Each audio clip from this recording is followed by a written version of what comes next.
Welcome, everyone. I am seeing the number of participants grow, which is my happy place. I can't believe that's a sentence that's real. In before times, we would be together on the stage after a performance, but it's really warm and buggy out there today. So maybe it's better just this once that we're on Zoom.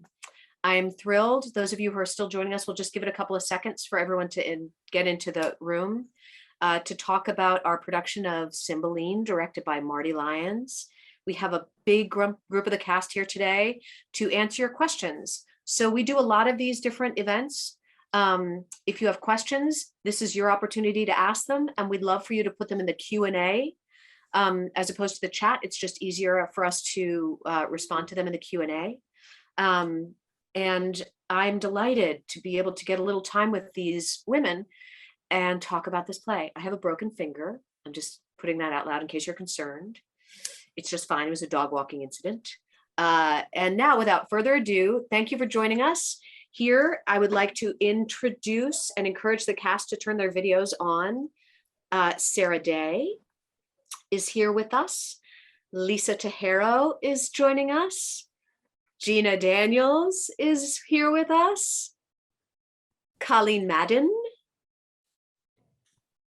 Alys Dickerson, I feel so powerful, you're just appearing. Alys Dickerson, out of the ether. Elizabeth Ledo, whose internet's a little in and out, but there you are, it worked. Elizabeth Ledo is with us, and Tracy Arnold is also joining us. I'm so grateful for your time and for your work on this play, and thrilled to have an opportunity to talk about it a little bit. Oh gosh, we have so many questions already. This is the best.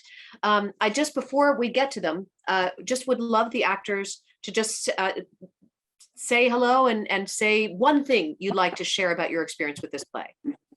Sarah Day, you're tops. You go first. That it was such an incredibly wonderful collaborative experience to work with everyone, and what a joy it was to be a part of it. Lisa Tejero. I have to say, I wish this weren't the case, but it's rather rare to work in a complete cast of women. And also with a lot of our designers in the room was pretty much all female. And that's so empowering and exciting. And it even makes older texts like Shakespeare feel new, because we're seeing it through a new gaze. Thank you. I'll go in order of appearance. Gina Daniels. And then she disappeared. And then she came back. There she is. I'm just thrilled that I got to work with so many people whose work I've seen over the years and have wanted to work with. And then 3 other people who I have worked with a long time ago that I got to be reunited with. So being in this room was just really, really dreamy for me. Really, really pleased. Thanks, Gina. Who came in next? Colleen Madden. I second all these emotions, or third or fourth emotions. It was really dreamy. There were definitely challenges cutting the script and making it a more bite-sized than it was, but it was cool to work on even that with everybody in our Zoom process last summer, and then our workshop this several months ago. Felt like we really came into it knowing the play really well, and this version of the play, and really knowing each other really well, even before we got in the room. Thanks, Paul. Elise, quick thought before we open it up. Yeah, I had never read Cymbeline ever until we started working on this process. So this was a wave of new for me, including working with an all-female cast. I actually didn't even know the play until we read it on Zoom last year. So. Elizabeth Ledo. All this, all the time. Can't even do it with my finger, but there you go. Awesome. Tracy Arnold, hi friend. I apologize for my camera moving around, everyone. I thought Zoom was downloaded on my laptop, but it wasn't. So I quickly called in on my phone. So I apologize. Not a good camera person. I second everything everyone said. And I also want to say that we had this marvelous movement coach in the room with us. Her name is Molly Maxon. Is that her last name, everyone? Maxner. Maxner. Thank you so much. Sorry, Molly. Molly Maxner. Genius. And the collaborative efforts of Molly and Marty, our wonderful director, and encouraging us to just simplify, to be in connection with our breath all the time, and to be aware of the energy within one another was so beautiful. And I don't think it's accidental that it was a room full of women that created that energy. And I'm so grateful to have had it. And yeah, we just have fun. I mean, other than the heat and the bugs, we really have a good time with each other. It's kind of I venture to say we're all in love with each other a bit. It's really a good time, good group. I'm glad. I would do Shakespeare with these people any day of my life. Okay, let's make that happen. I know some people. There are some, I have, Susan says, what a talented group of women. We love the show and so glad it won't be raining tonight so we can see it again. I am delighted. There's nothing like watching the weather. There is a longer, Ria says, some specifics about the cut. And this production of cut Giacomo's speech after popping out of the chest. And we didn't get to hear from the mouth of Giacomo how he compared the sleeping Imogen to the classical rape victim stories, especially the comment in Shakespeare's play in the original text that the victim gave up her body. Was that cut a deliberate choice to downplay the violation? And I'm not sure how, and again, there's a second part to this question, but I'd love to address the first. Certainly in a group full of women in a play that addresses and includes scenes of either implied or possible sexual violence, I'd love to open that up to the group.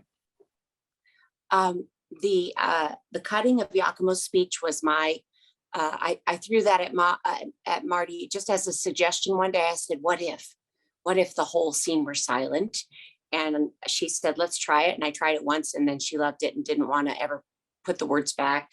I love doing it like that. And I actually, this might be TMI for everybody, but years ago I had a peeping Tom that peeped on me in a Chicago apartment and I had to take him to court and stuff. But he didn't have to say a word. His mere presence outside my window several nights in a row was such a violation that I didn't sleep well through the night for many months, if not years. Any little sound would terrify me. So just having had that personal experience, the idea of somebody watching you in your most private space in your bedroom while you're sleeping when you're completely defenseless is so horrific to me. And I hope it's horrific to everyone out there, that I didn't know that language was as necessary as just watching it happen. And I also think Marty's had a good eye on the fact that the whole audience is actually also in on it and sort of complicit in the act if they don't speak up and say, stop, or wake up, or someone's in your bedroom. And so there's something to that. It's a voyeuristic, definite violation, active violation. And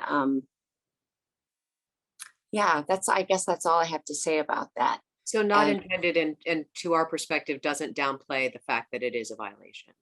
I don't think it downplays it. And it was my suggestion just to see what would happen. And when she loved it, I just didn't pursue putting any of the language back in because I felt like most of what Giacomo says in that speech is an observation of what he's seeing. Mm-hmm. And I thought later when he comes back and talks to Posthumus, he tells Posthumus the things that he saw. But I love that the person that asked the question and that so many of our audiences know this language so well that they can ask some question. I appreciate you. Yeah, this is a very, very brainy group. And here is part 2 of said brainy question. And this is maybe for you, Col, or to the group, since if the audience doesn't know, workshopped this. Many of them were part of our Zoom reading during when we were furloughed, we did a Zoom reading. We didn't do it with PBS, so it wasn't widely available. Some of you may have seen it. And then we did a week-long workshop on the script with the cast. So this is a script question. Anybody please jump in. The next scene with Clotten, where he violates the body of the now conscious Imogen, was also truncated, but you kept the language, the coarse language, penetration, fingering comments from Clotten, which all of us hear, and Shakespeare would have as well. Was it your intention to perhaps justify the differing results for Clotten and Iachimo? For example, beheading versus forgiveness. And again, I think I'll go back to the first part, Rhea, to say that we didn't mean to let Iachimo off the hook by taking that language away. So that wasn't the intention. But Carl, was there some discussion about what was kept in and what wasn't kept in, and that what was an attack on Imogen as well? No, we did not cut anything to my knowledge, and I defer to the group. I don't believe we cut anything to make misogyny more palatable. I don't think we did that. I mean, I don't mean to be clever. What I mean is, like, I don't think we were trying to soften that. I think that most of the cuts we did were for time, because it's a very long play and there are many, many, many more characters that are, so we really tried to streamline, and we knew we only had 8 women.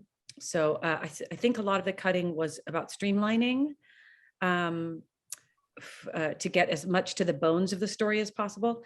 And that scene in particular, the next scene, we did not truncate it very much. I mean, we did keep in, as you say, the coarser, some of that coarse language.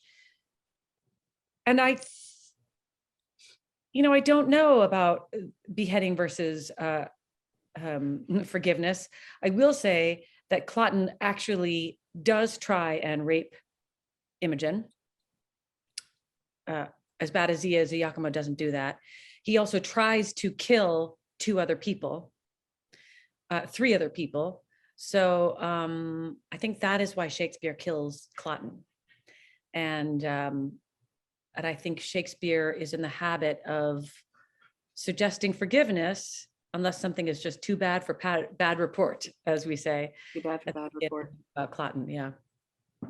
There's a leading, or I think maybe connected question about the doubling, about was each actor, Steve asked, playing multiple parts? Was that intentional? Certainly I can say absolutely, but was it not having enough women in the company? How much conversations what conversations did you all have about the doubling? Lisa, it looks like you were coming off mute.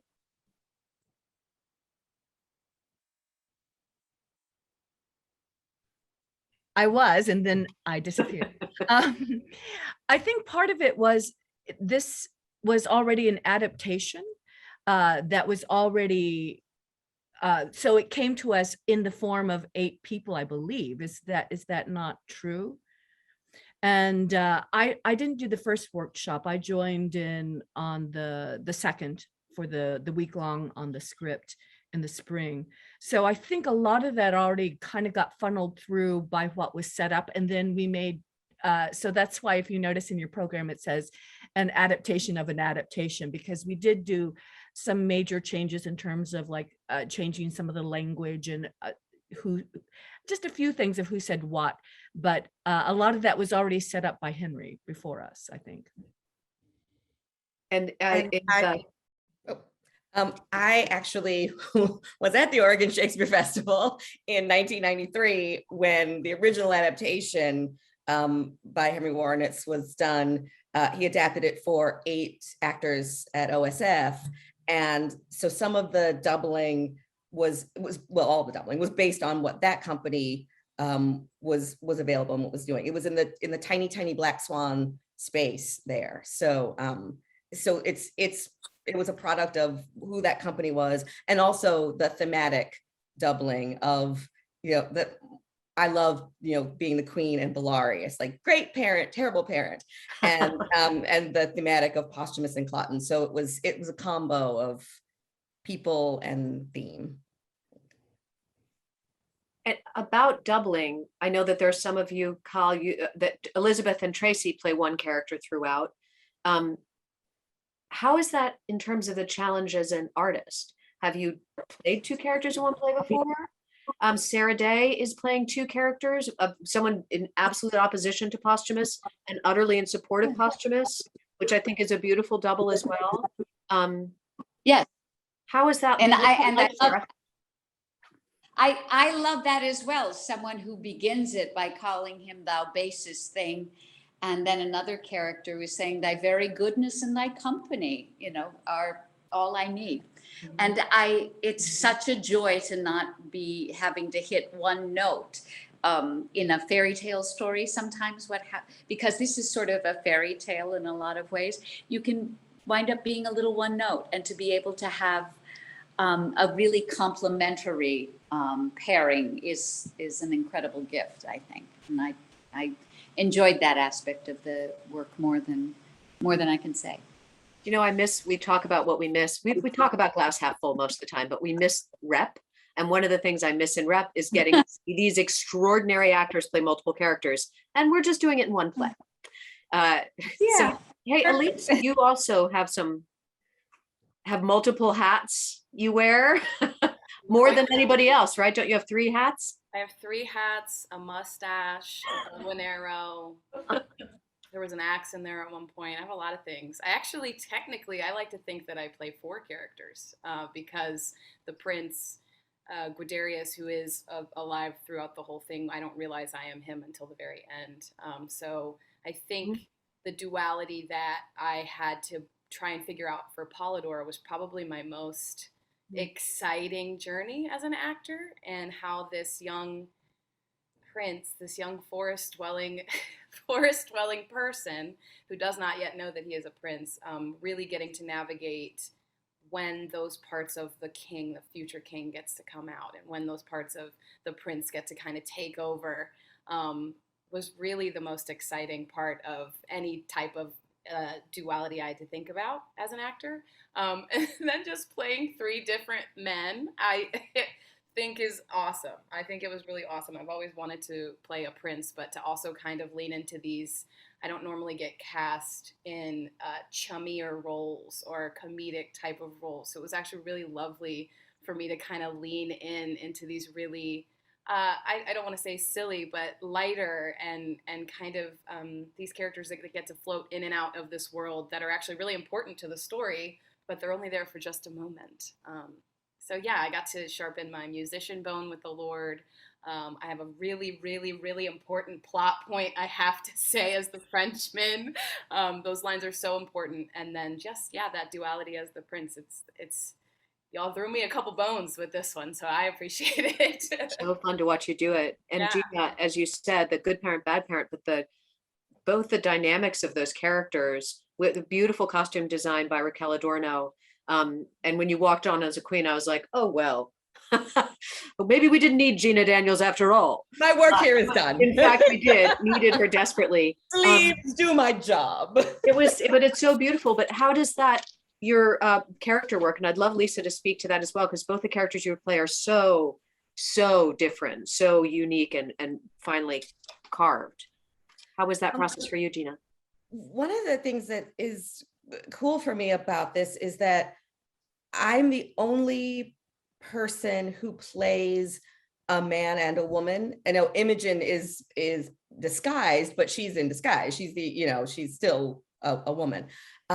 So it started really technically for me in a place of, how do I make these people really, really distinct? And I get to explore not only what is it for all of these women to be playing men in this world, but what does it mean to look at the idea of what is feminine in this world? And it's like putting all of it on together.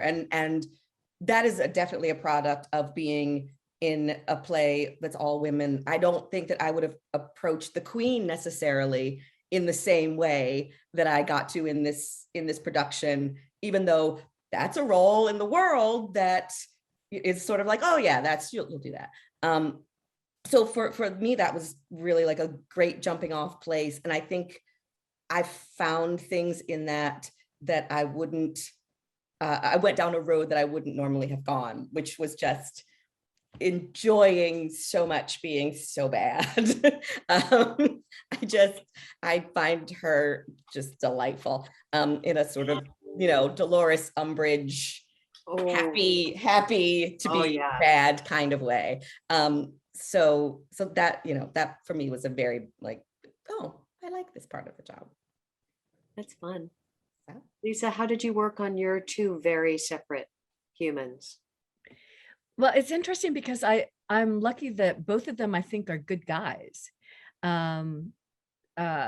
Cornelius and Caius Lucius. And it was like, well, one's British and one's Roman, but I got to do a little bit more than that.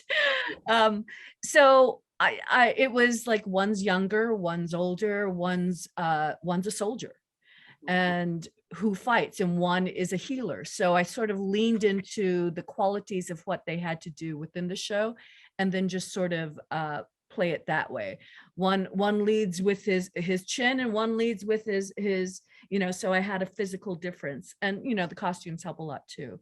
So it's fun when you get to look at your toolkit as an actor and craft it in such a way that feels, I wouldn't say binary, but in, like Sarah mentioned, this was very deliberately sort of a dark fable storybook, as you can tell with our set, but it's sort of like the cracked Aesop's fables that I grew up with as a kid. Yeah. It has that sort of feel, like, so you have to make a choice really hard and fast, but then you have to nuance it so it lives in a real world. So which is basically just acting. It's fun when you get to do two in one show. It's one of the great joys of getting to see this, is getting to see you all strut your stuff, but and it's not even that, it's all so specific. And as you said, when you were describing what you did with your other characters, I was like, yes, I see you doing that. I hadn't heard it. I have here's a question. The Tuesday evening, this audience member was there Tuesday evening and was concerned about the water on the stage during the first act. How do you overcome weather obstacles, focus on your work, and present a great performance? And I'd love to throw this to Elizabeth, who's new to us, not new to outdoor work, maybe, but I'm not sure. You've worked so many places. I don't know if you've worked with bugs and bats and rain. No, I have not. Not since I was a little kid, making believe out back in the yard. Ghost in the Graveyard, I think, was the last show I did out back.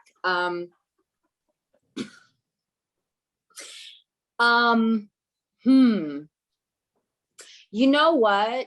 I mean, I'll be honest with you. I think it's like any other challenge. You either get excited by it or feeds you. It either feeds you or it depletes you. And now that can ebb and flow in moments. There can be a moment out there where I just will come off stage and I'll be like, I am going to take a fire torch to every tree that has any mosquito in it. Like, I'll say that out loud for a second, and then I'll be like, oh my God, did you guys see the rainbow that came after that rain, or the moon? Look at the moon through the trees. So it's real quick. Nature comes right back and slaps me out of it and says, like in Moonstruck, snap out of it. And I do, but it's definitely something to contend with, but it's about the relationship you decide to have with it. And I cannot, as hard and challenging as it can be at times, I cannot ever see it winning over the magic that it also brings. I mean, it brings with it such coolness. So it's new, and it's been a real interesting experience, and will continue to be in a couple hours. But it's the attitude that you go in with it, I think, and or it has to. I mean, that's part of it, and I'm finding the joy, and finding joy. And I never knew how much.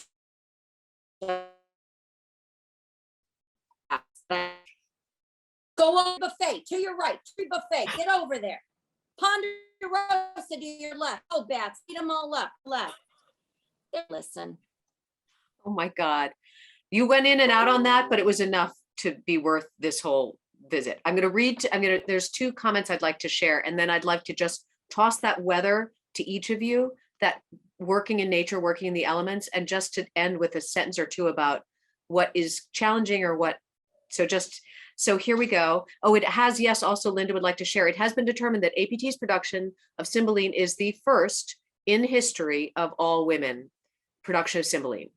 We did a talk back with Dr. Valerie Wright, who's a renowned scholar and who did the edition of our Arden that we worked from and we did our research from, and she did more work for us to figure out if there had been a production that was all women, and ours is the first.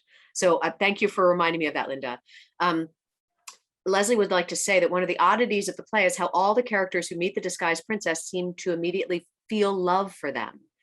It felt most believable and was wonderful when the real brother, especially in the very last scene, did. Kudos. And I agree, that scene makes me cry every time I see it, and that's impossible to do. And then there's another comment, Tuesday in the Rain, love the final moment after everyone has left the stage to smoke the temple and the stagehands go out and collect all the now empty handcuffs. Great final metaphor. Was that the invention of just this production? Well, I think it was necessity. We had to get those things off the stage, and it's our brainy audience who's imbuing everything we do with meaning. So thank you for that.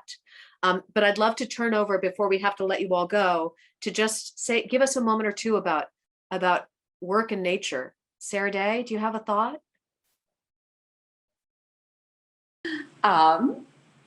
It is always one of the great and glorious challenges of APT, is that it can be, our very first performance back was a cold, rainy day when we were doing an improbable fiction that was a difficult, chilly time. And then other times we've had 95 degrees and windy.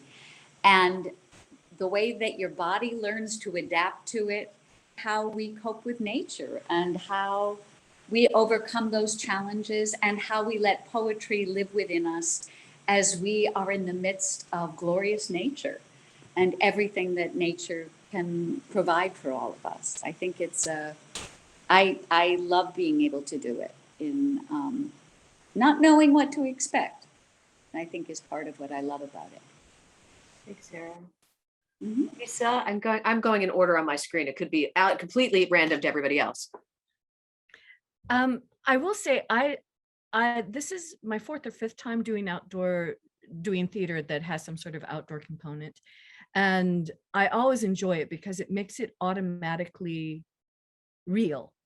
Because whatever you're experiencing, the audience is experiencing it too. So in a moment, one of my favorite little moments, and it's so small, but it's when Cornelius comes in to sort of like cover the transition from the tavern into the scene with the queen where she asks for the drug, is I come out and I take in the space.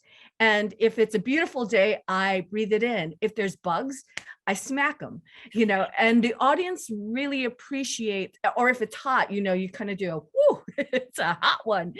They respond in a way that they are being seen and heard in a sort of meta indirect way. And to me, those little moments that you can do that are exciting. And this has a lot of those kinds of moments.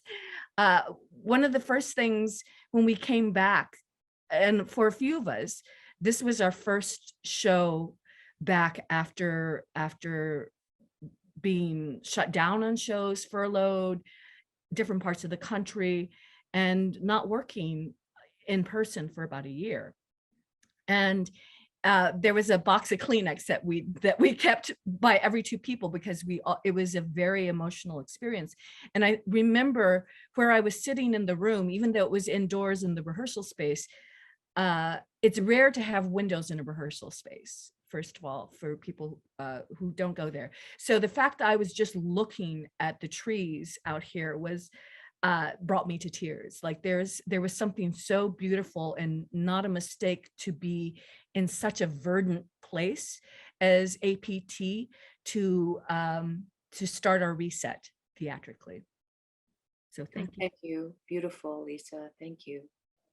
Hey, Lise. Not your first time at the rodeo. Sure isn't. Okay. Just really briefly, I just like that our audience changes. I like that it can be trees and fog and clouds. A bunny hopped on stage during our, I think it was it was an invited dress or something. It was great. Everything's alive and breathing as we are, and I just love that. It makes me feel it's all one. I think Shakespeare says that too. It feels like it's all one. So this is me. And Elizabeth, you shared your thoughts. Do you have anything else? Any like favorite moments? Well, I just want to make sure that I don't know where I went in and out, but that, you know, at the end of the day, it is really is, I mean, it's music with that for sure. And even when it's frustrating and we're voicing our frustration, we're still there's still a smirk because it's happening and it's real. And isn't that what we're always trying to achieve anyway, is a real moment? And it's like, well, a mosquito coming into your iris is It's very real. Hey, Gina, share one thing with us. I know we're a little over. I love that the first thing I say at the top of Act 2 is a goodly day not to keep house. So every time I walk out at the top of Act 2, I get to acknowledge that we are out here and we get to do this. And I love it. It's my favorite thing. Love it. Real quick, Trace.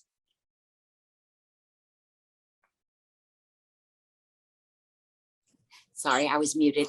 I just think as an actor, it's always been a gift to get to work on that stage and in that space, because it's one of the best acting teachers I've ever been lucky enough to have. Nature makes you work with her. She's a scene partner. And so it just sort of heightens all of your senses and makes you listen in a different way, both with your ears, with your eyes, with your body. So it's been a great teacher to me, and she's very humbling as well. And that's always good for everybody. I love that she's the ninth woman in this play. Mother Yes, Nature's up there with us too. Mother Nature is in charge. Hey, Colleen, close us out. Yeah, I mean, she's really humbling. And this last year and a half has been really humbling. I think it's always a good reminder, even on stage, to remember that we are not in control of everything. And that just, I don't know. I, as an artist, I feel better knowing that I don't have all the answers, and that neither does the audience, because we're all being rained on at the moment. But I will say that it is harder because what maybe the audience doesn't know is that when the air changes, we have to change the way we speak. So the first person, we are always listening backstage to the first person speaking, to see is the sound traveling, and someone will come scrambling backstage and say, it's really thick. You really just got to go nasal and you got it. So I love that too. I love actors helping each other and reminding each other to use some of our skills, not just talent, but some of the things that we learned in terms of vocal placement and diaphragmatic breathing and stuff like that. So that's a cool little nerdy part as well. It's harder, but it also makes us use literally different muscles every night.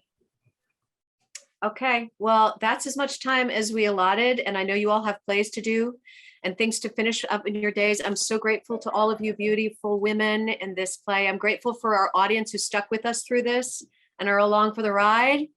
I'm very, very grateful to all of you. Thank you, thank you.